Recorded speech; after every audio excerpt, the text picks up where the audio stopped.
All of his co-workers were gone. What could it mean? Stanley decided to go to the meeting room. Perhaps he had simply missed a memo.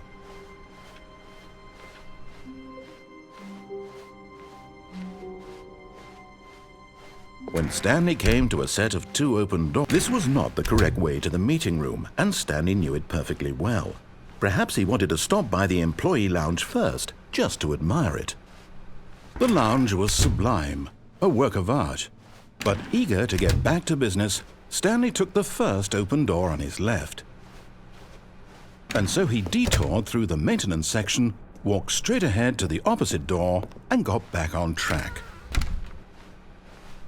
Yet there was not a single person here either. Feeling a wave of disbelief, Stanley decided to go up to his boss's office. Coming to a staircase, Stanley walked upstairs to his boss's office.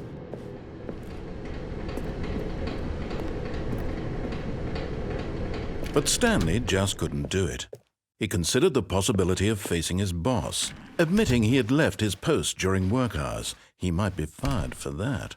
And in such a competitive economy, why had he taken that risk? All because he believed everyone had vanished? His boss would think he was crazy. And then something occurred to Stanley. Maybe, he thought to himself, maybe I am crazy. All of my co-workers blinking mysteriously out of existence in a single moment for no reason at all? None of it made any logical sense. And as Stanley pondered this, he began to make other strange observations. For example, why couldn't he see his feet when he looked down? Why did doors close automatically behind him wherever he went? And for that matter, these rooms were starting to look pretty familiar. Were they simply repeating? No, Stanley said to himself, this is all too strange. This can't be real. And at last, he came to the conclusion that had been on the tip of his tongue. He just hadn't found the words for it. "I'm dreaming!" he yelled. "This is all a dream."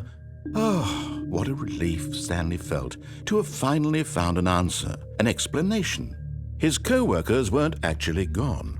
He wasn't going to lose his job. He wasn't crazy after all. And he thought to himself, I suppose I'll wake up soon. I'll have to go back to my boring real-life job pushing buttons. I may as well enjoy this while I'm still lucid. So he imagined himself flying and began to gently float above the ground. Then he imagined himself soaring through space on a magical starfield, and it too appeared. It was so much fun, and Stanley marveled that he had still not woken up. How was he remaining so lucid? And then perhaps the strangest question of them all entered Stanley's head. One he was amazed he hadn't asked himself sooner. Why is there a voice in my head dictating everything that I'm doing and thinking? Now the voice was describing itself being considered by Stanley, who found it particularly strange. I'm dreaming about a voice describing me, thinking about how it's describing my thoughts, he thought. And while he thought it all very odd and wondered if this voice spoke to all people in their dreams, the truth was that, of course, this was not a dream.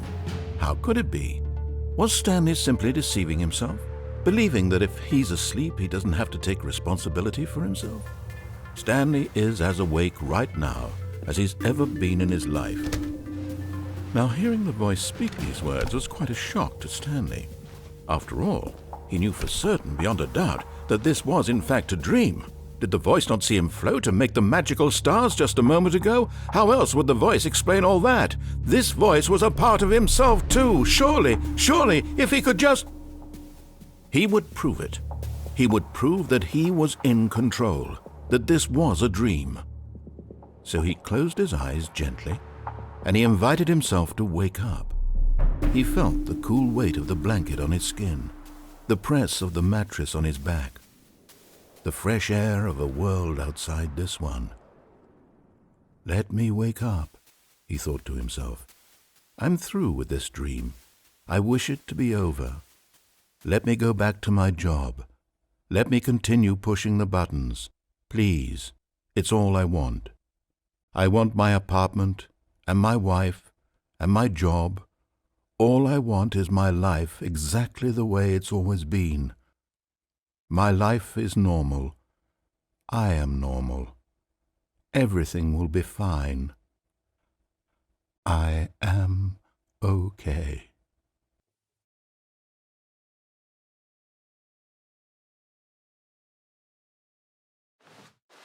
Stanley began screaming.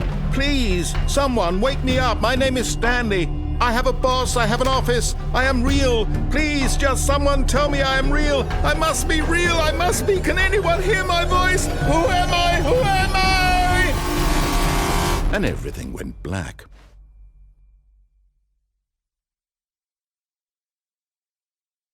This is the story of a woman named Mariella. Mariella woke up on a day like any other. She arose, got dressed, gathered her belongings, and walked to her place of work. But on this particular day, her walk was interrupted by the body of a man who had stumbled through town talking and screaming to himself, and then collapsed dead on the sidewalk. And although she would soon turn to go call for an ambulance, for just a few brief moments she considered the strange man. He was obviously crazy.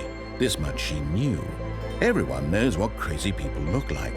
And in that moment, she thought to herself how lucky she was to be normal. I am sane. I am in control of my mind. I know what is real and what isn't.